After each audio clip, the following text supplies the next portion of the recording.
मित्रांनो, शेती म्हणजे कष्ट आलेच आणि कष्ट केल्याशिवाय शेतीला विशेष नाही. जेव्हा तुम्ही कष्ट करशाल त्यावेळेसच ही काळी आई पिकते.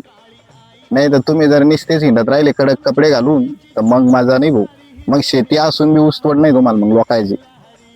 त्याच्यासाठी ज्याच्याकडे शेती आहे त्यानं एन्जॉयही केला पाहिजे, व्हिडिओही काढले पाहिजे, जे वाटन ते केलं पाहिजे. आपल्या खुशीपेक्षा या जगात मोठं काहीच नाही आहे. आणि आपल्या शेतात कामही केलं पाहिजे आणि ते करावंच लागतं. नाही करावं तर मग घर कसं चाललं, उत्पन्न कसं होईल. मग या सगळ्याच गोष्टीचा जोड घालून आणि शेतीही सोबत करावा लागते. सोबत एन्जॉय, हिंडणं फिरणं काय करायचं ते करा, पण शेतीला जपणं एक महत्त्वाची गरज आहे. शेतीला जपणं ही काळाची गरज आहे. कारण आपण जर शेतीला जीव लावला तर ती आपल्याला जीव लावल्याशिवाय सोडत नाही. शेती शेतकऱ्याला कधीच वाया जाऊ देत नाही. पाणी कमी असो जास्त असो ती पिकतीच, पिकती म्हणजे पिकतीच. फक्त एवढंच आहे, उत्पन्न कमी होईल नाही तर थोडं जादा, बस एवढं सहन करणं शेतकऱ्याला. दुसरं काही नाही, नाही तर शेती हमी पिकती.